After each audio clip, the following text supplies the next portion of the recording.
Bienvenue à cette journée dédiée au pôle expert luxe organisé par le groupe Ormes Éducation, anciennement INSECU. On est ravis de vous retrouver ici sur le campus Eiffel 4 et puis on est ravis surtout de vous retrouver en ligne puisque vous êtes très nombreux à nous suivre en ligne. Alors on vous propose aujourd'hui une journée qui va être dédiée à la passion et surtout au luxe. On va essayer de répondre avec nos invités à plein de questions que vous vous posez sans doute. Où sont les opportunités des métiers dans le luxe? Comment savoir si je suis fait pour travailler dans ce domaine? Quel parcours de formation pour faire carrière dans le luxe? Et bien d'autres questions que vous vous posez sans doute. On évoquera tous ces sujets avec des professionnels de l'univers du luxe, avec des étudiants, avec des experts de l'orientation et puis bien sûr avec la directrice du pôle expert luxe. Bonjour Claire. Bonjour. Alors, comment ça va aujourd'hui? Ça va très bien, on est ravis de vous retrouver tous et on a en plus une palette d'intervenants incroyable. Alors avant de les entendre, est-ce que tu peux peut-être juste nous rappeler ce qu'est un pôle expert d'ailleurs? Un pôle expert, c'est en fait un ensemble de formations dans le groupe Omnes. Il va falloir s'habituer à dire Omnes, n'est-ce pas? Dans l'ensemble des écoles, nous proposons des programmes qui forment les étudiants à un certain nombre de métiers qui vont aller dans le secteur du luxe. Alors aussi bien sur des programmes de finance, que de marketing, que de communication, que de digital. Tout ce qui va intéresser le secteur du luxe. Et Claire, est-ce qu'on peut dire que toi, tu es une passionnée du luxe? Ah, pas du tout. Pas du tout. Ah, c'est possible? C'est possible. Et vous voyez, en plus, on peut s'y intéresser malgré tout. Non, pas du tout au départ. Mais en réalité, le luxe, je pense que c'est ce qu'on va vous apporter aujourd'hui. C'est quelque chose qui se mérite. Au-delà de la simple définition, si vous regardez dans le Larousse, le luxe, c'est tout ce qui est inutile, c'est tout ce qui est très onéreux, c'est tout ce qui est superficiel. Et en réalité, quand vous pénétrez petit à petit l'univers du luxe, vous apercevez que c'est un univers de savoir-faire, d'où l'intérêt de la formation dans le luxe, de savoir-faire extrêmement pointu, ancestraux pour la plupart et en tout cas passionnants. Et c'est ce que nos intervenants vont vous expliquer aujourd'hui. Eh bien, génial. Et d'ailleurs, je crois que tu es venue, tu n'es pas venue seule. Et non. Tu es venue déjà avec un autre passionné de luxe qui en plus est le parrain. Je te laisse nous le présenter. Et oui, il va se présenter aussi évidemment un peu tout seul, mais voilà, notre parrain, et merci beaucoup, c'est Ronan Claire, Lemestre. Merci beaucoup, Ronan Lemestre. Donc, je suis un ancien de l'école, du groupe Omnes. D'une des écoles. J'ai fait le parcours donc, en 4 ans à l'époque, qui était un BBA programme tout en anglais. Et ensuite, à la sortie de l'école, je me suis intéressé et je me suis passionné en fait à ces métiers du luxe et surtout aux métiers du luxe dans la gastronomie. À l'époque, tout le monde souhaitait partir chez les lessiviers en marketing, chez L'Oréal et dans d'autres grandes maisons. Moi, j'ai pris un autre parcours en me disant, voilà, qu'est-ce qui me plaît en fait dans la vie? C'est la gastronomie, c'est le luxe. Et je me suis tout de suite spécialisé dans ce domaine. Et ce qui m'a permis après d'évoluer au fur et à mesure de ma carrière dans ce qui me passionne dans tous les jours. Donc en fait, je fais un métier qui, moi, me passionne tous les jours. Et en même temps, je vis à l'international. Et ce qui est aussi un vrai atout parce que j'adore voyager, j'adore rencontrer des nouvelles cultures. Donc en fait, j'ai réussi à combiner deux choses qui me passionnent pour en faire un métier. Voilà. C'est juste une vie idéale, quoi. Exactement, tout à fait. Quelle chance. Donc c'est pour ça que pour les étudiants, ce qui est très important, c'est de se dire qu'est-ce que vous aimez faire, qu'est-ce qui est important pour vous dans la vie, et c'est de vous poser les bonnes questions au bon moment lorsque vous êtes lycéen ou même en BTS ou même dans d'autres structures, et de vous demander qu'est-ce que j'aimerais faire plus tard de ma vie, et en même temps qu'est-ce que vous aimez faire aussi. Et je pense que ça c'est déjà 2 bonnes questions à se poser, et que derrière vous arriviez à vivre de vos passions et en faire votre métier. Et c'est ce que j'ai réussi à faire et j'en suis extrêmement fier. Et même de promouvoir l'art de vivre à la française et promouvoir aussi la pâtisserie française à l'international, c'est une passion. Et en même temps, c'est bleu, blanc, rouge, le Made in France. Il y a beaucoup de sens derrière, en fait. Complètement. Et alors, qu'est-ce que ça veut dire au quotidien, donc chez La Durée, de vivre cette passion du luxe? Comment se passe ton quotidien? Alors, moi, mon quotidien, donc, je suis membre du COMEX, c'est-à-dire de la direction générale. Je reporte directement donc, au directeur général et au président qui est l'actionnaire de La Durée. Mon quotidien, il est assez simple. En fait, moi, j'ai 3 casquettes au sein de La Durée. J'ai une première casquette qui est le développement à l'international. Donc, le développement international, nous, on développe soit en filiale, soit en joint venture ou soit en franchise. Donc, c'est 3 types de métiers que l'on a dans les secteurs du luxe et dans la distribution du luxe. La deuxième casquette que j'ai, c'est le développement aussi de la maison La Durée, donc sur le marché français, avec l'ouverture, par exemple, en travel retail, donc qui est un nouveau métier, qui est quelque chose d'extrêmement important. Et je pense que ma collègue pourra vous présenter. Je pense que Christian Dior Parfum est beaucoup plus présent, on va dire, en travel retail que La Durée. Mais voilà. Donc en fait, on a une palette de distribution au niveau de notre marque et je gère en fait la distribution, on va dire, au quotidien sur différents marchés pour la maison La Durée. Voilà. Ça veut dire que tu voyages beaucoup. Je voyage énormément. Voilà. Après, il y a aussi le développement de la maison à l'international, parce qu'en fait, on est une marque. Qui est extrêmement présente et qui a réussi à surfer en fait sur la vague, bien entendu, notre produit iconique qui est le macaron. Derrière, on a plus que ça. En fait, on a un service à la française. Par exemple, sur les pays du Moyen-Orient, où on est extrêmement présent, sur Dubaï, sur Abu Dhabi et aussi en Arabie Saoudite, Koweït. Là, ce qu'il faut savoir, c'est que la marque, c'est pas le macaron qui fait vivre la durée. En fait, c'est le salon de thé, c'est l'art de vivre à la française. Et en fait, les gens, les clients du Moyen-Orient viennent chez nous pour s'asseoir, prendre un café et prendre un pain perdu. Et en fait, le pain perdu correspond à un énorme mix. Au niveau du chiffre d'affaires de La Durée, le pain perdu représente plus que le macaron. Chose qu'on ne peut pas s'imaginer. Donc en fait, on a un mix produit qui est complètement différent d'un pays à un autre. Là, on vient d'ouvrir l'Inde il y a à peine un mois. L'Inde, on pensait que ça allait être de la restauration, qu'il allait être le cœur de métier au niveau du marché indien. Non, au contraire, c'est le retail, c'est comme en France, qui est extrêmement puissant, qui est extrêmement important, où on fait 70% de nos ventes sur le retail. Donc en fait, chez La Durée, vous avez une palette de métiers qui peuvent être très intéressantes. C'est-à-dire que nous, on a les métiers du retail, classique que vous pouvez avoir dans n'importe quelle marque de luxe. Et en même temps, vous avez les métiers de la restauration avec le service, les back-office, les cuisines, les pâtissiers qui sont en train de s'atteler pour faire des pâtisseries fraîches pour le restaurant et le retail. Donc en fait, on a quand même des métiers extrêmement importants et une très très grande palette de métiers au sein de la maison. Alors en quoi on peut dire justement que, par rapport à ce qu'on disait tout à l'heure, que La Durée, c'est pas du luxe futile? En quoi c'est du luxe qui compte et c'est du luxe utile. En fait, La Durée, tout le monde peut s'acheter un macaron La Durée. Un macaron La Durée, c'est 2,20 €.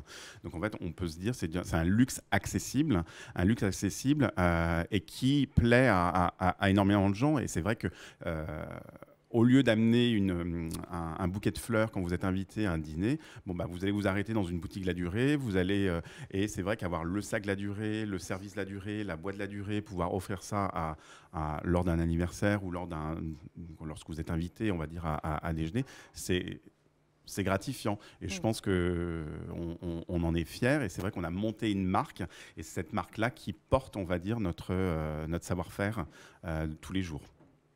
Et on a un vrai savoir-faire dans le métier, parce que c'est vrai qu'on est une marque, la plus grande marque pâtissière suivie sur les réseaux sociaux et spécifiquement sur Instagram. On a pratiquement 700 000 followers sur Instagram, ce qui montre l'importance aussi et la force de La Durée de la marque. En quelques mots, oui. Pourquoi tu as accepté d'être parrain aujourd'hui du Pôle Expert? Pourquoi être parrain? Alors déjà, d'une part, j'ai accepté lorsque tu m'avais proposé d'être directeur scientifique du pôle MSI MBA, du pôle luxe de l'INSEC. Et aujourd'hui, pourquoi être parrain? Parce que pour moi, c'est extrêmement important de montrer qu'est-ce qui est possible de faire dans nos métiers, expliquer aussi aux jeunes de demain et aux futurs hommes et femmes d'affaires de demain quels sont les métiers possibles qui sont possibles actuellement dans les métiers du luxe. Là, moi, je vous explique un petit peu mon parcours. Maintenant, il y a énormément de parcours. Le digital, on n'en parle pas, mais c'est vrai que le digital dans le luxe, on a des codes très spécifiques qui peuvent être complètement différents de marques comme Leclerc ou Auchan ou autres, parce qu'on a nos propres codes. Et les codes du luxe sont extrêmement importants. Et moi, je veux en faire, montrer aux étudiants de demain quels sont les codes du luxe et avoir aussi une attitude luxe lorsque vous êtes dans une maison de luxe. Parce qu'on n'atterrit pas dans ce secteur-là comme un cheveu sur la soupe. Il faut vraiment, comme je vous expliquais tout à l'heure, se poser les bonnes questions. Ok, le luxe, ça fait briller, ça fait miroiter, mais il n'y a pas que ça en fait. Il faut se dire, est-ce que j'ai l'attitude luxe, se dire, voilà, un jour, moi quand j'étais étudiant à l'époque, je suis rentré pour la première fois dans les boutiques de luxe à Paris. Waouh, ça m'a impressionné. Mais c'est vrai que lorsque vous êtes dans une boutique de luxe, vous avez des codes. Et c'est vrai que les codes, ça s'apprend. Et c'est vrai que les formations que l'on peut avoir dans le groupe Omnes, ces formations-là vont vous aider à acquérir en fait toutes ces compétences pour réussir dans ce secteur extrêmement particulier. Ok, alors tu vas rester avec nous oui. pour accueillir notre Dream Team. Tu es quand même très bien accompagné. Très bien accompagné, de très jolies femmes. Merci beaucoup en tout cas Claire. Donc n'hésite pas à intervenir si tu as des éléments à compléter. Oui. Alors on accueille d'abord Cindy Leblet-Coutaler qui va nous expliquer un peu son parcours donc, en tant qu'ancienne et aussi chez Dior Parfum. Et puis après nous allons parler avec Clémence Charles qui est de l'autre côté, qui n'est pas dans une maison de luxe mais qui travaille avec plein de maisons de luxe et qui va nous expliquer ce qu'elle en retire. Bonjour Cindy, vous vous présentez en quelques mots? Alors bonjour à toutes et à tous, donc moi je suis en effet Cindy Leblet-Coutaler, je suis Event Manager chez Parfum Christian Dior. Donc Event Manager, qu'est-ce que ça veut dire? Moi en fait je travaille donc au département de la communication interne et je m'occupe d'organiser les événements pour les collaborateurs de la maison Parfum Christian Dior. Donc voilà, comme le rappelait Claire, en effet, moi je suis une ancienne du groupe. Je suis promo 2008. Je ne suis pas arrivée tout de suite dans le secteur du luxe. Moi j'ai fait mes études en apprentissage. Donc j'ai fait en fait mon master 1 et mon master 2 en alternance, en agence de communication événementielle. J'y ai travaillé pendant à peu près 10 ans. Voilà, donc pendant ces 10 premières années, pas forcément en lien avec des maisons du secteur du luxe.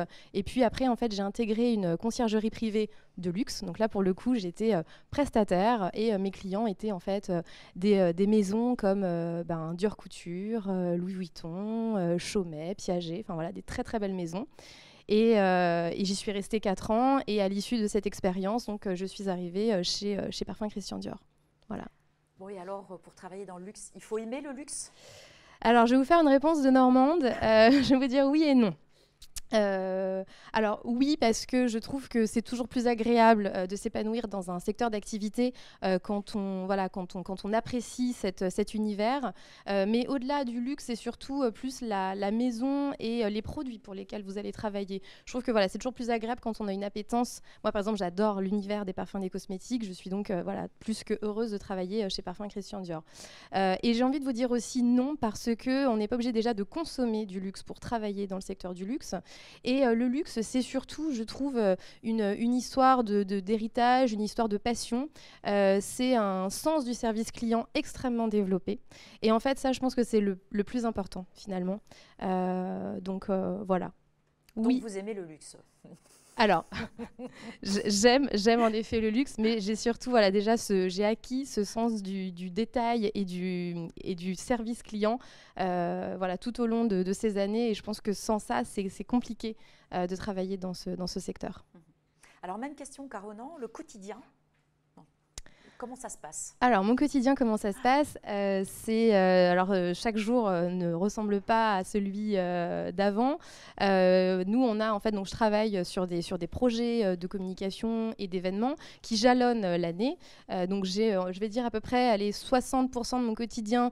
Je sais à peu près ce que je vais faire de ma journée. Et j'ai 30 à 40% où c'est que de l'imprévu.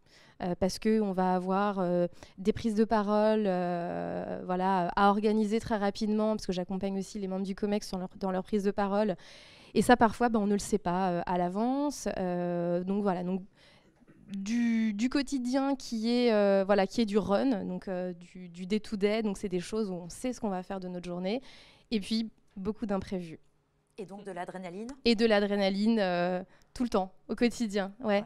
Donc exactement. Évidemment, ça rend le métier passionnant. Ça rend le métier passionnant, ça demande beaucoup d'énergie, mais en effet, on s'ennuie absolument pas. Alors, un projet sur lequel, allez, on va se tutoyer, un projet sur lequel sans problème. Tu as travaillé ou sur lequel tu es en train de travailler, que tu pourrais présenter un peu à nos étudiants pour essayer qu'ils comprennent un peu l'essence de ce que tu fais. Oui, alors du coup, un projet moi qui m'a beaucoup passionnée cette année, c'est un projet qu'on a organisé au mois de juin. C'était dans le cadre de la semaine de la qualité de vie au travail. Donc ça peut paraître assez éloigné des codes du luxe, mais néanmoins c'est un sujet qui est extrêmement important. Nous, on se soucie énormément du bien-être de nos collaborateurs. Ça, c'est important aussi de savoir que dans ce secteur-là, on se soucie de vous. Et donc, c'est un événement qu'on a organisé en fait dans toute la France où donc on est au mois de juin, il faut se souvenir, et vous l'avez vécu aussi, on est en sortie de crise, des confinements successifs, des collaborateurs qui ont beaucoup travaillé chez eux en télétravail, ce qui est vraiment pas simple du tout.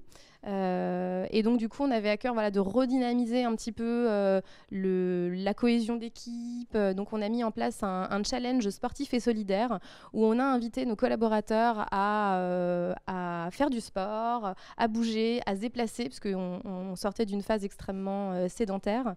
Et puis, il y avait un objectif, en fait, dans ce challenge sportif qui a duré 1 mois. C'était donc de faire un maximum d'activités. Nos activités dépensées, donc nos pas, nos courses, etc., étaient transformés en points, et ces points ont ensuite été transformés en dons, et donc on a en fait fait un joli don à une association pour qui on a beaucoup d'affection, qui est donc l'Institut des jeunes aveugles. Et en fait, ce que je veux vous dire par là, c'est que travailler dans le luxe et donc du coup être event manager, moi à mon niveau, c'est aussi se soucier des collaborateurs, se soucier du bien-être, et puis aussi se soucier des autres. Et donc c'était une très belle action. Ensuite, on a accueilli donc l'Institut des jeunes aveugles chez Parfum Christian Dior. On leur a organisé une cérémonie de remise de dons. Je leur ai créé une expérience autour d'un film magnifique qui s'appelle Nose, qui parle de l'histoire de François Demachy, donc notre ancien nez parfumeur. Et on a donc organisé cet événement en version odorama, puisque donc on s'adressait à des personnes qui étaient malvoyants, donc ils ne pouvaient pas voir le film qu'on leur présentait. Néanmoins, on leur a fait sentir les essences tout au long du film. Et donc voilà. Et donc eux, en fait, on leur a fait vivre une expérience inédite, originale, qu'ils n'auraient pas pu vivre s'ils n'étaient pas venus chez Parfum Christian Dior. Et c'est ça aussi, mon métier. Et ça m'a rendue particulièrement fière cette année. C'est important, ça, la fierté d'appartenance quand on travaille dans le luxe, parce qu'on oui. peut dire c'est super, je travaille chez Dior. Il y a une forme de fierté parce que c'est une marque très connue, mais est-ce que c'est une vraie fierté d'appartenance à une entreprise, à ses valeurs, et quelles seraient-elles d'ailleurs ces valeurs chez Dior? Alors ouais, c'est une vraie fierté d'appartenance. D'ailleurs, on y travaille énormément. On est très avancé sur tout ce qui va être marque employeur. Donc la marque employeur, c'est vraiment comment être désirable d'un point de vue employeur, comment donner envie aux gens de nous rejoindre. Donc aujourd'hui, c'est pas juste parce qu'on s'appelle Dior que finalement on fait venir les talents, mais c'est parce que si on va vous proposer autre chose, on va vous proposer une expérience, une carrière, avec plein de choses qui vont jalonner votre parcours.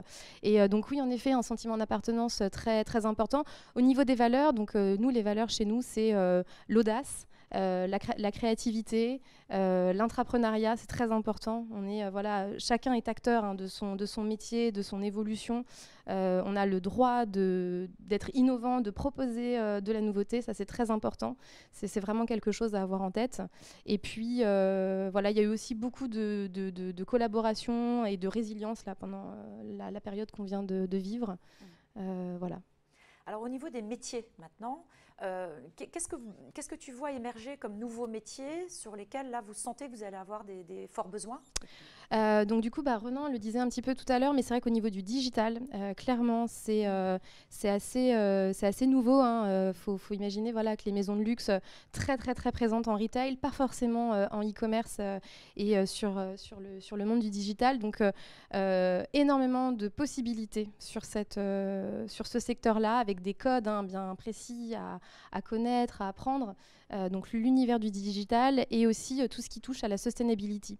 C'est extrêmement, aujourd'hui pour nous c'est extrêmement important. On s'engage vraiment pour être plus responsable, de proposer des produits durables, que ce soit en termes de la composition de nos produits, mais aussi sur tout le travail en fait qui va être fait sur le packaging. Donc on reste des maisons de luxe. C'est vrai que c'est important d'avoir un bel univers, un très joli sac, une très jolie boîte, parce que tout ça, ça fait vivre l'expérience au client. Néanmoins, il faut être aussi soucieux de l'environnement et puis de ce qu'on va laisser demain. Donc le digital et la sustainability, voilà. Donc chez vous, c'est pas juste du greenwashing, non. C'est vraiment, vous essayez de concilier cette notion de luxe avec le durable. Complètement. Ouais. Et le sujet de la sustainability, finalement, rejaillit en fait dans tous nos métiers. C'est-à-dire que c'est pas juste sur le packaging ou sur la composition de nos produits, mais c'est vraiment en fait dans tous nos services où on a vraiment aujourd'hui cette démarche très forte. Okay. Alors sur ces nouveaux métiers, est-ce qu'il y a beaucoup d'opportunités et est-ce qu'on gagne bien sa vie dans le luxe ? Alors, je dirais oui, il y a beaucoup d'opportunités. C'est vrai que alors moi, voilà, j'ai la chance de faire partie d'une maison luxe qui elle-même fait partie d'un groupe, donc le groupe LVMH. Donc, c'est vrai que voilà, il y a de très belles opportunités de carrière. Je pense qu'aujourd'hui, on peut démarrer dans le luxe en sortie d'école et puis y faire finalement toute sa vie. Est-ce qu'on y gagne bien sa vie ? Je dirais en tout cas qu'on la gagne pas mal. Voilà, c'est vrai qu'aujourd'hui, il y a un gros travail qui est fait en fait avec des départements qui font des veilles sur justement les rémunérations, les métiers. Donc, si vous travaillez dans le luxe, dans un métier, vous serez généralement toujours rémunéré, en tout cas jamais moins rémunéré que le prix du marché. Ils sont très soucieux, voilà, ils sont très soucieux de ça. Donc nous, aujourd'hui, on a un département chez nous qui travaille là-dessus, qui fait les packages de rémunération quand on arrive. Moi, ça m'a beaucoup impressionné d'ailleurs, hein, quand j'ai signé mon contrat. J'ai le directeur de la rémunération qui m'a appelé. C'était la première fois de ma vie que j'avais un directeur de la rémunération qui m'appelait. Mais voilà, il connaissait très très bien son métier. Il savait exactement quelles étaient les moyennes du marché. Et donc du coup voilà, c'est rassurant parce qu'on sait en effet qu'on sera pas mal payé. Après il y a un package, hein, donc c'est vrai que souvent quand on fait partie de maisons de luxe, il va y avoir de la participation, de l'intéressement, donc tout ça rentre en ligne de compte. On travaille beaucoup chez Dior ? On travaille beaucoup. Beaucoup. On travaille beaucoup. Ça veut dire quoi beaucoup ? Vous faites beaucoup plus d'heures ou c'est très intense ? C'est très intense. Je dirais que c'est très intense.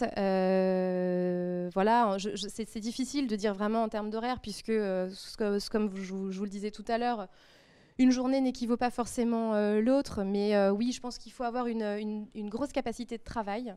Et puis accepter aussi de faire, défaire, refaire, avoir vraiment ce sens du détail et voilà, ça c'est vraiment du quotidien, hein. Moi je le vis tous les jours et voilà. Mais ça fait une bonne transition vers la question des soft skills qu'a légèrement abordé tout à l'heure Ronan. Oui. Quels sont les soft skills qui sont vraiment indispensables pour travailler dans le luxe et puis comment on peut est-ce qu'on les développe sur le tas ? Est-ce qu'il faut les acquérir avant ? Comment ça se passe ? Tout à l'heure, du coup, c'était très intéressant en effet ce que Ronan disait sur l'attitude. Ouais. C'est vrai que voilà, il faut une posture, une attitude pour travailler dans ce secteur. Je pense que ça nécessite aussi beaucoup de curiosité. Moi, ce que je vous invite à faire, donc moi, c'est vrai que voilà, le luxe, c'est ce que je vous disais. Je ne suis pas arrivée dans le luxe tout de suite, hein. Moi, j'ai travaillé déjà pendant voilà, une douzaine d'années avant d'arriver chez Parfums Christian Dior. Vous, si c'est votre rêve, vraiment, je vous invite à vous autoriser d'aller voir des boutiques de luxe, aller avenue Montaigne, oser pousser la porte, rentrer dans ces boutiques. On vous y accueillera très bien. C'est vrai que parfois, c'est extrêmement impressionnant et on se sent un peu gêné parce qu'on se dit, mince, je vais rentrer puis je vais rien pouvoir acheter. C'est pas grave. Allez-y, soyez curieux, curieuse, posez des questions aux vendeuses en boutique.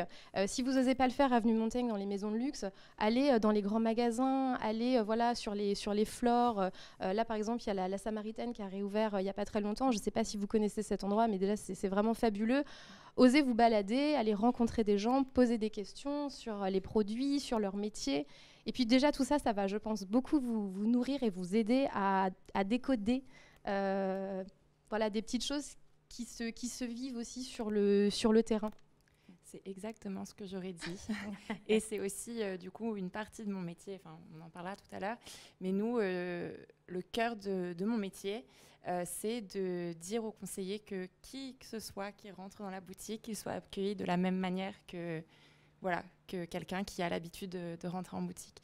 Et moi, c'est quelque chose que j'ai fait en tant qu'étudiante, de me rendre dans les boutiques, par exemple, quand Lancôme a ouvert sur les Champs-Élysées, de me rendre en magasin et de demander à la conseillère si je pouvais visiter la partie spa, chose que j'ai faite et qui m'a été très utile lors de mon premier entretien donc avec l'entreprise dans laquelle je suis actuellement, parce qu'il se trouve que mon big boss a créé en partie cette expérience chez Lancôme. Donc vraiment, c'est quelque chose qui est extrêmement important de faire, et il faut oser, parce que vous allez parfois vivre des expériences qui ne sont pas super sympas. Ça peut arriver malheureusement, mais il y a aussi des choses qui sont très enrichissantes, et en général, quand ils le font bien, ils savent dire les bonnes choses au bon moment. Voilà. Oui, c'est vrai. Et c'est vrai que du coup, si un jour vous êtes amené aussi à passer un entretien dans une maison de luxe, bien évidemment, avant votre entretien, allez sur le terrain. Moi, par exemple, c'est ce que j'ai fait à titre personnel. Quand je passais mes entretiens pour rentrer chez Parfums Christian Dior, je suis allée en boutique. Je suis allée vivre l'expérience retail. Mon métier aujourd'hui, c'est pas du tout du retail. Mais finalement, la finalité, elle est la même. On travaille en fait tous pour la même maison. On est dans un univers produit qui est, que je sois moi à la communication ou mes collègues au département achat, finance, que sais-je. On travaille tous dans la même maison, donc allez-y, c'est un petit conseil que je peux vous donner. Ça fera toujours en plus très plaisir aux recruteurs de voir que vous êtes intéressés, que vous êtes allés sur le terrain. C'est très important. Tout à fait. Alors, il y a cette forme de curiosité normale, ça nous paraît assez évident. Alors, il y a aussi l'autre aspect qui est plutôt l'aspect, pour conseiller les étudiants, d'aller sur des blogs, de connaître les grands influenceurs du luxe. Vous auriez des conseils à donner comme ça à nos étudiants? En effet, alors du coup, sur les alors je pense que vous êtes aujourd'hui tous très présents sur Instagram. Donc, suivez des comptes, en effet, d'influenceuses beauté, mode, lifestyle, luxe. Alors, je vais vous en citer quelques-unes, mais je pense que vous les connaissez tout aussi bien que moi. En tout cas, si vous appréciez particulièrement tout ce qui va être mode et cosmétique, je vous conseille de suivre Chiara Ferragni. Donc, elle est italienne. J'imagine que vous la connaissez tous très, très bien. Bien sûr. On avait fait une collaboration avec elle. On avait fait une boîte La Durée avec un macaron spécifique pour cette blogueuse. Donc c'est des choses en fait qui sont dans les métiers du luxe, où on essaye de s'associer avec ces blogueurs, ces grandes influenceuses ou influenceurs, bien entendu. Et là pour celle-ci, c'est vrai qu'on avait créé une boîte à son effigie avec un macaron spécifique. Voilà. Oui, j'avais elle. Après, j'ai une autre personne à vous conseiller. Je ne sais pas si vous la connaissez, elle est coréenne. Alors, c'est une chanteuse de K-pop qui s'appelle Jisoo. Alors, Jisoo, elle est incroyable parce que Jisoo, elle est très connue. Elle est invitée à tous les défilés. Là, elle était à la Fashion Week de Paris. Exactement. Donc, elle fait partie. Aujourd'hui, c'est une égérie Christian Dior Couture. Et elle a un univers. Elle poste des photos, des stories et tout ça. Pareil, ça nourrit, je trouve, beaucoup quand on s'intéresse à ce sujet. En France, on a une personne qui est toute jeune, qui s'appelle Léna Situation. Je pense que vous la connaissez aussi. Mais elle est incroyable. Elle a été invitée absolument à tous les défilés de la Fashion Week de Paris. Elle est toute jeune. C'était un univers qui la fascinait. Elle rêvait d'en faire son métier. Et c'est une jeune fille qui a été extrêmement audacieuse, qui est très créative et qui ose aussi pousser des portes. Donc elle a beaucoup d'aplomb. Et elle est très, très intéressante. Après, je vous invite aussi à suivre des créateurs de mode. Parce que pareil, ils vont vous ouvrir en partie leur univers. Donc là, je pense notamment à Olivier Roustin de la Maison Balmain, qui partage beaucoup sur les réseaux. Donc c'est vraiment très intéressant. Inès de la Fressange aussi, moi j'aime bien particulièrement la suivre. Mais bon, il y en a plein d'autres. Mais ayez cette curiosité de suivre des personnes franco-françaises, mais aussi du coup des personnalités de l'international. Non, c'est très intéressant. C'est vrai que l'univers de la mode, l'univers du design, l'univers de la gastronomie, c'est des univers qui sont extrêmement liés. C'est vrai qu'il y a une Fashion Week, vous allez avoir les blogueurs mode, vous allez avoir les blogueurs aussi fashion, vous allez avoir les blogueurs du monde de la gastronomie, du monde aussi du design. C'est un monde qui est extrêmement lié, en fait, le secteur du luxe, où tout s'imbrique. Nous, dans notre secteur, on va dire, on n'a pas de directeur artistique comme peuvent avoir les grandes maisons de luxe mode. En revanche, nous, notre directeur artistique, c'est notre chef de la création exécutif, donc notre chef pâtissier qui est mis en avant. Nous, actuellement, chez la Maison La Durée, c'est Julien Alvarez, qui est champion du monde de pâtisserie, qui est maintenant notre ambassadeur et qui est aussi le créateur de toutes nos nouvelles pâtisseries. Moi, je vous invite aussi à venir découvrir toutes ces pâtisseries qu'on vient de mettre en scène chez la Maison La Durée. Et on essaye de passer un cap. Et nous, dans notre métier, les grands noms et les directeurs artistiques, ce sont les chefs pâtissiers.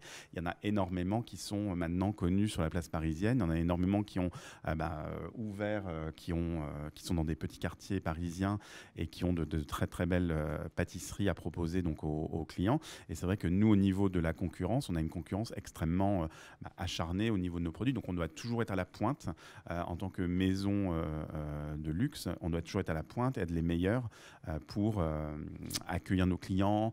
En même temps, ce qu'on disait tout à l'heure, c'est l'accueil de la clientèle qui est extrêmement important et que nous, on essaye de se mettre un point d'honneur et d'avoir un produit de qualité extrême pour nos clients.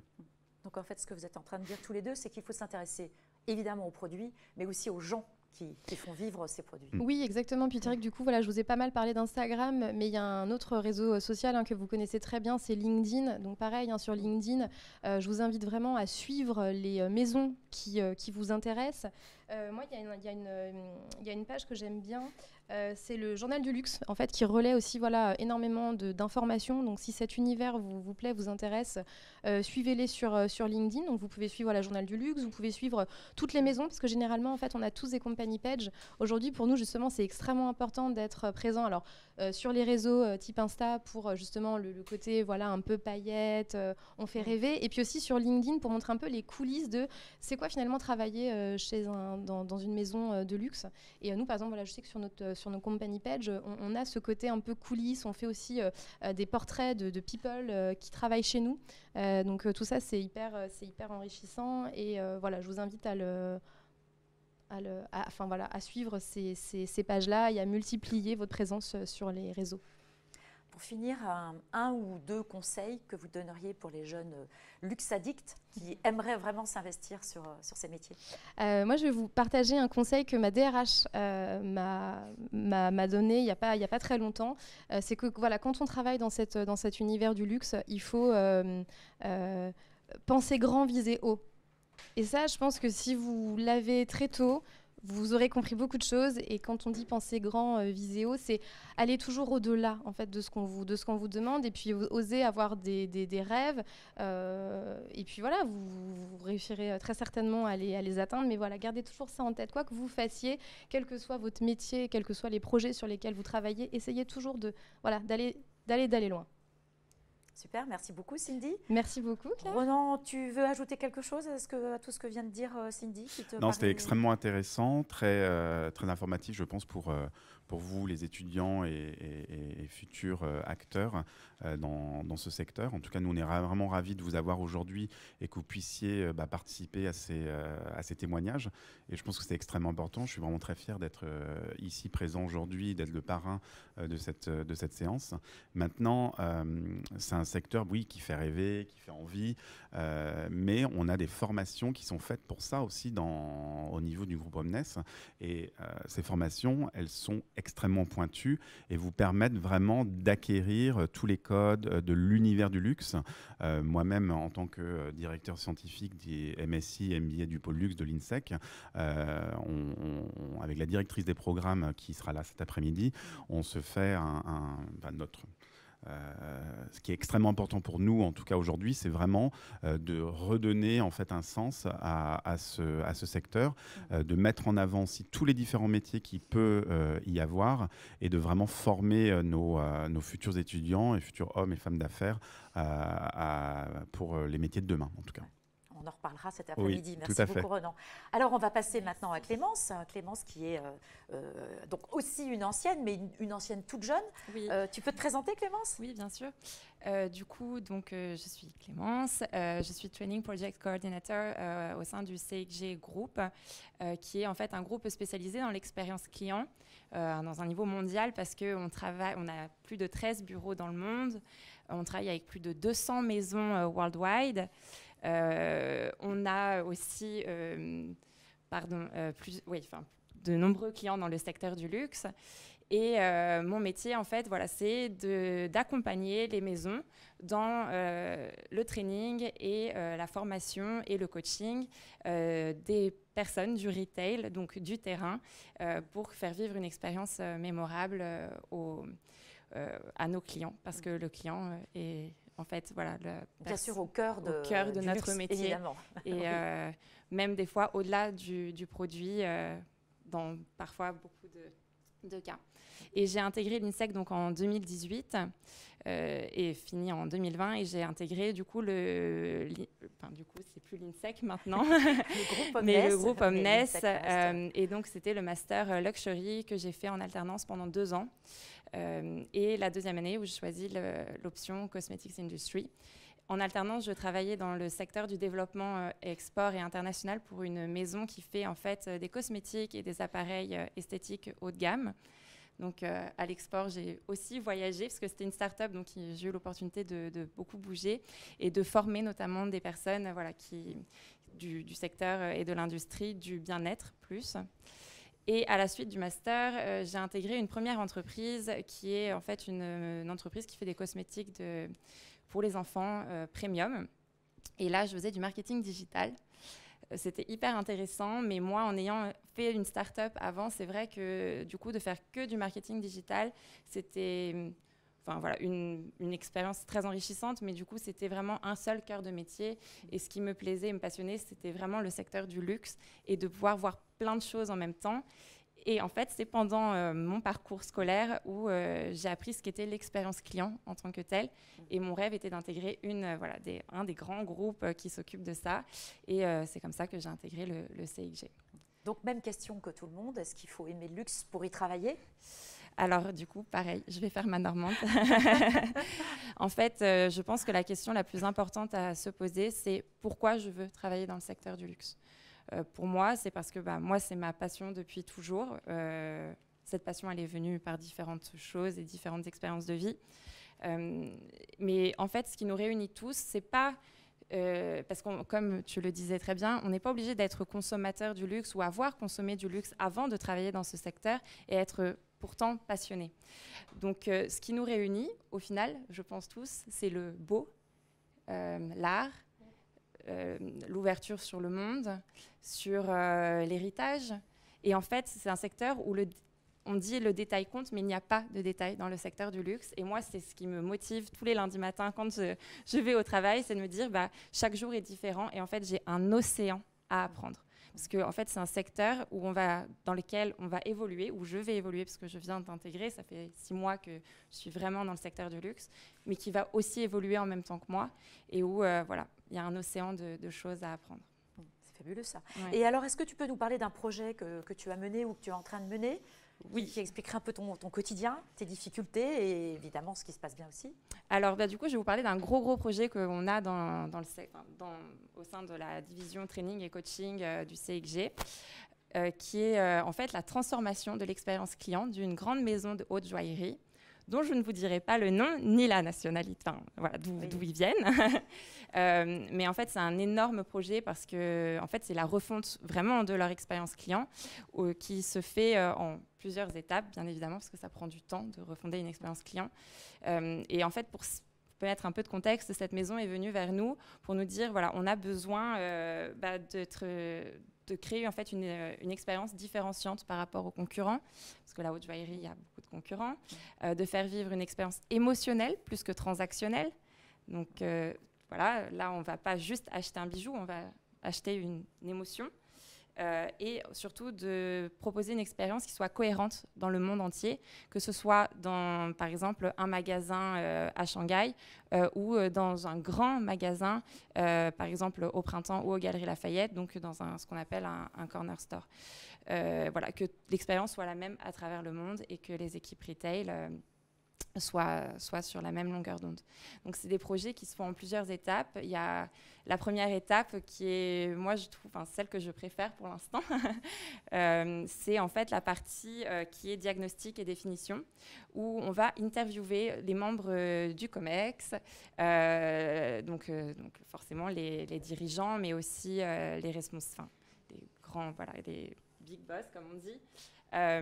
Où en fait on va observer leur vision, eux ce qu'ils veulent donner à la marque, ce qu'ils ressentent, leur vision à l'avenir, parce que souvent ce sont des personnes qui voient à vraiment plus long terme que des gens du siège, par exemple au marketing, etc., où souvent on est beaucoup plus dans l'action. Là, voilà, on voit une vision d'ensemble. Après, on va interviewer les personnes, donc faire des entretiens avec des personnes du siège, donc le marketing, l'IT, vraiment tout le monde, qui nous semble important pour redéfinir cette expérience, parce qu'on parlait de digital, l'expérience, ça se fait maintenant en omnicanal, qui va être le digital, en boutique, mais en retail, et voilà, c'est au téléphone. On l'a connu avec le Covid, la vente téléphonique. Donc voilà, il faut tout prendre en compte. Et on va interviewer en fin en fait, de process les plus importants, je dirais, qui sont les personnes du terrain, les directeurs de boutique et les conseillers de vente, parce que c'est eux qui représentent la maison et qui montrent qui est à la maison. Après ça, donc on a aussi en même temps des vagues d'évaluation d'expérience client, où ce ne sont pas des clients mystères, parce qu'on parle souvent de clients mystères, ce sont des personnes comme nous qui vont venir visiter les boutiques et vont retranscrire ce qu'elles ont ressenti, ce qu'elles ont vécu pendant leur échange avec les équipes en boutique. Donc ça nous permet d'avoir un grand état des lieux de ce qui se passe vraiment dans le magasin et sur le terrain.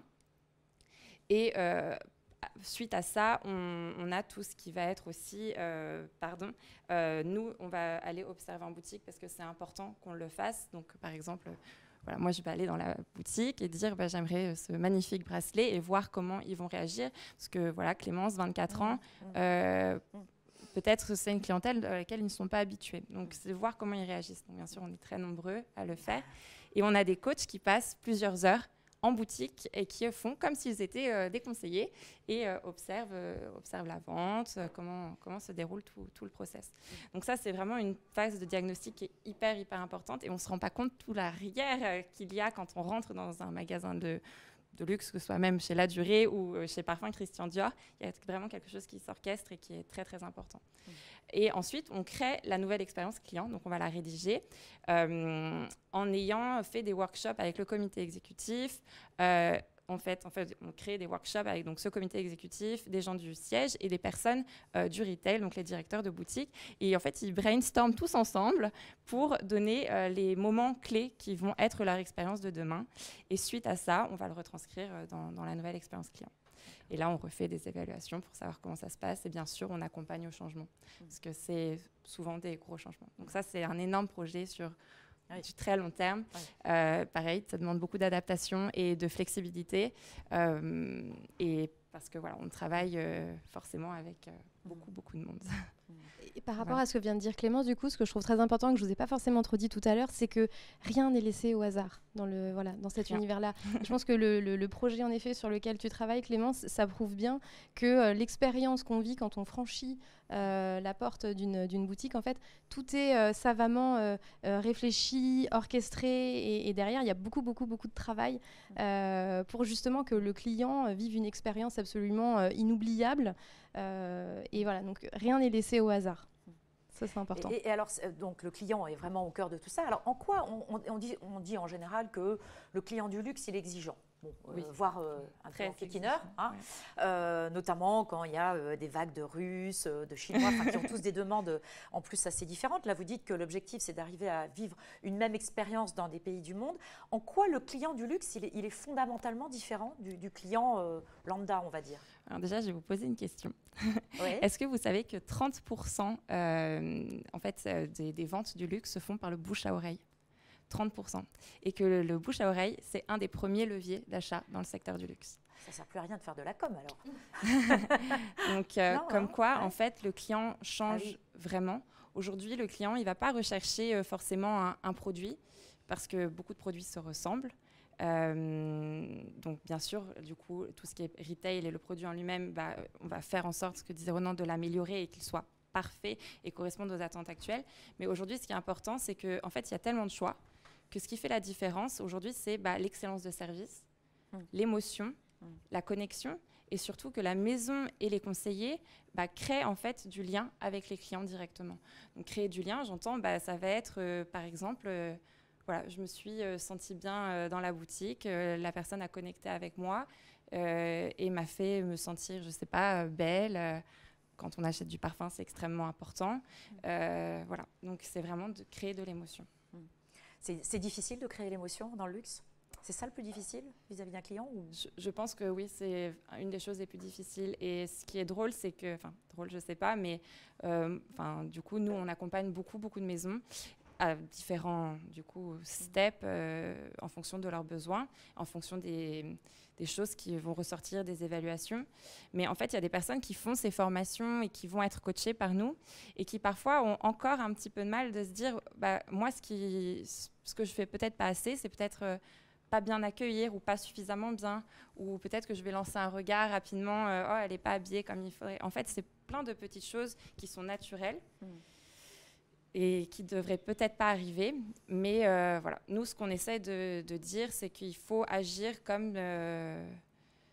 il faut être naturel, il faut être là pour le client et se dire que voilà, il faut connecter et créer de l'émotion et comment nous, on a envie de vivre une expérience émotionnelle incroyable. Et d'ailleurs, j'allais vous poser la question, est-ce que vous avez déjà vécu une expérience émotionnelle exceptionnelle et c'est pas forcément dans le secteur du luxe, ça peut être une expérience qui vous a fait sentir bien dans un café, dans un restaurant, dans une salon petite de thé, boutique, la durée. dans un salon de thé. Est-ce que vous pensez à quelque chose Alors, hier soir, exactement. Okay. Et je suis dans un petit japonais de quartier où j'étais, où je trouve que depuis le déconfinement du mois de juin, je trouve que les restaurateurs parisiens ou autres dans d'autres pays sont beaucoup plus attentifs à leurs clients, sont beaucoup plus attentionnés à leurs clients. Et hier soir, on a eu des jolies attentions de cette restauratrice qui a été extrêmement agréable, qui est venue nous voir plusieurs fois, qui nous a demandé si tout se passait bien.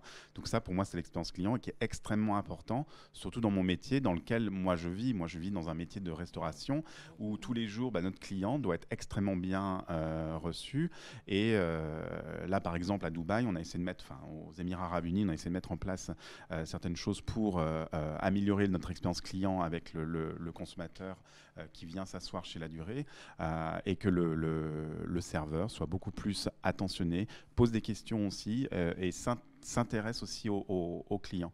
S'intéresser au client, c'est lui montrer déjà qu'on est à sa portée et que derrière, on souhaite qu'il revienne. Parce que pour nous, le repeat au niveau consommation est extrêmement important. Parce qu'un macaron, c'est 2,20 €. Donc il faut que le consommateur revienne, qu'il se sente bien chez La Durée et qu'il ait une expérience client inoubliable.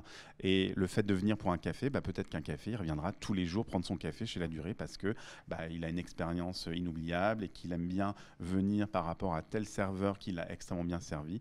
Donc pour nous, c'est extrêmement important et voilà pourquoi je reviens sur cette expérience que j'ai eue hier soir. Et ce restaurant où j'étais hier soir, je me dis j'y retournerai. Parce que j'ai apprécié mon expérience client et la façon dont, et l'émotion et la façon dont j'ai été accueilli et qui m'a énormément plu. Cindy, une expérience comme ça aussi, c'est intéressant. Oui, alors pas forcément chez vous d'ailleurs. Non. Alors c'est vrai que du coup, j'allais raconter l'expérience que j'ai vécue. Donc avant de passer mon entretien, ce que je vous racontais tout à l'heure. Donc je suis allée, c'était sur le corner du Bon Marché. Et c'est vrai que je garde quand même un super souvenir de la manière dont j'ai été accueillie par cette beauty consultante qui, alors je m'intéressais voilà, au produit, à l'histoire de la maison. Et en fait, elle m'a déroulé le tapis rouge, elle m'a raconté plein d'anecdotes sur justement l'histoire de la création de la maison, sur Christian Dior, sur voilà, comment il est arrivé jusque-là, etc. Et du coup, ça m'a nourri. C'était génial parce que pour mon entretien, j'avais vraiment plein de belles choses en tête. Et j'ai trouvé qu'elle était extrêmement généreuse dans sa relation parce qu'elle savait absolument pas qui j'étais. Je lui ai bien évidemment pas dit que j'étais là parce que j'allais passer un entretien et que j'avais besoin d'avoir des informations.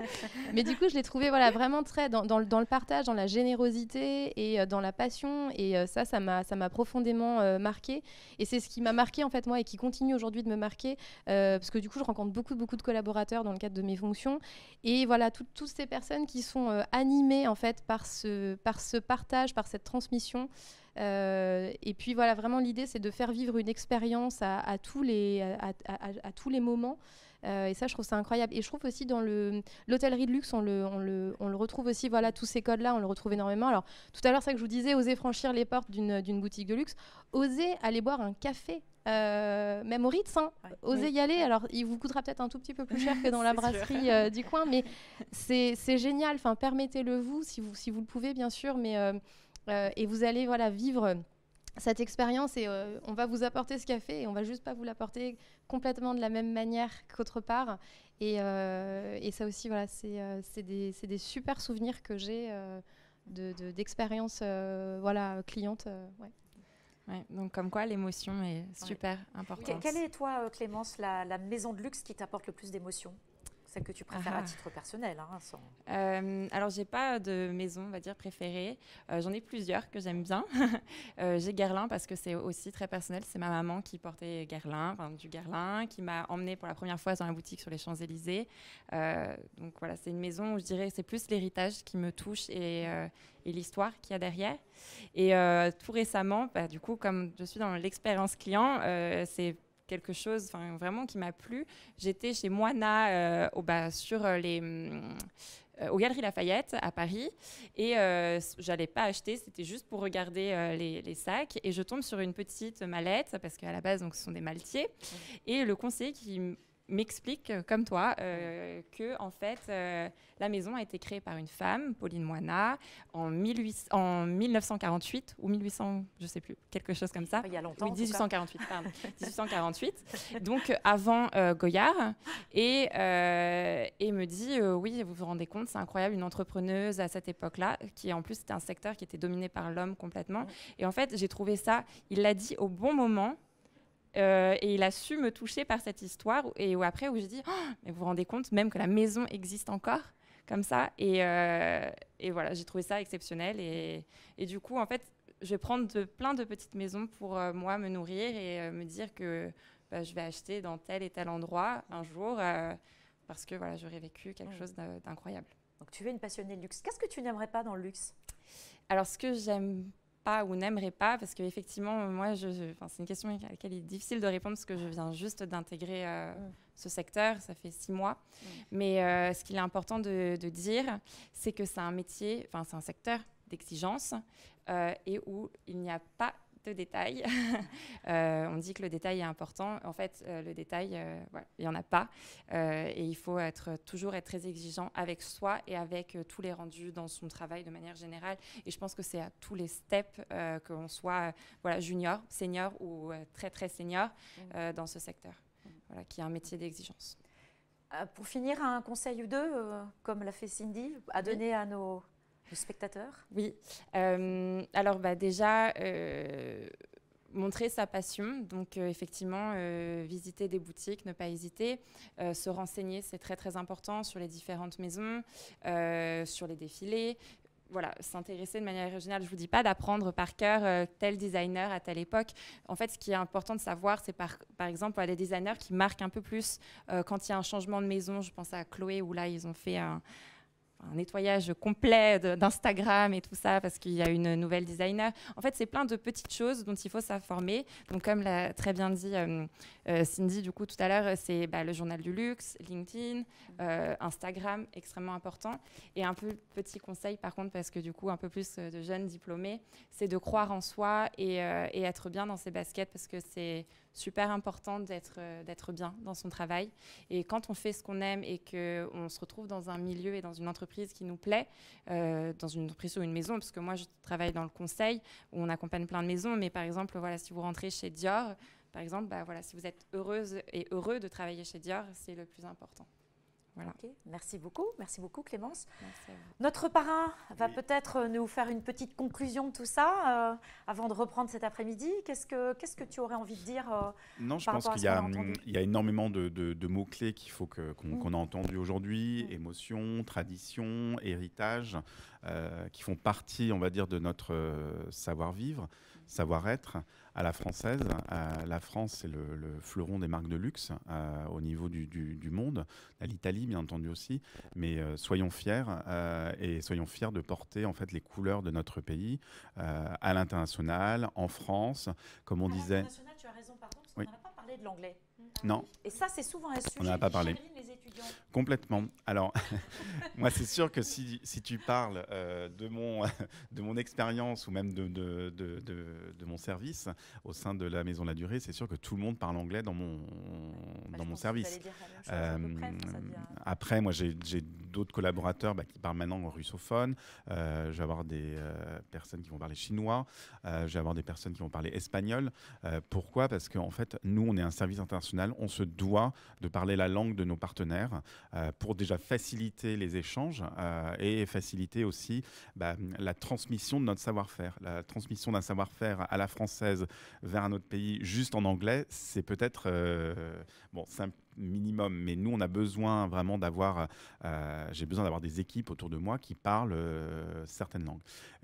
Là j'ai développé énormément les pays russophones, donc il va dire la Russie, l'Ukraine, l'Ouzbékistan, l'Azerbaïdjan, le Kazakhstan, qui sont des pays, et bientôt l'Ouzbékistan, qui sont des pays où on peut croire que le luxe n'existe pas. Si, le luxe existe, et on va dire nous on est un luxe accessible, ce qui veut dire que le luxe accessible, aller au restaurant ou s'acheter un macaron, dans ces pays-là, ils souhaitent aussi avoir accès à ces jolies marques, à ces jolies maisons, et avoir accès aussi à un petit morceau de Paris. Parce que c'est vrai que moi, ce que je vends à l'international, je vends l'art de vivre à la française, je vends le luxe à la française, et ça m'anime vraiment tous les jours.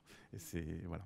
Et je pense que toutes les marques aussi qui sont présentes aujourd'hui, ou même sont animés de ce savoir-faire et de transmission de savoir-faire et de ce luxe qui nous anime tous les jours en fait. Voilà. Donc en fait, on n'a pas à se poser la question, faut-il aimer le luxe pour y travailler ? En fait, quand on y travaille, on l'aime. Oui, complètement. Bon. Complètement. Un grand merci, oui. Et je vais relaisser la main à Florence.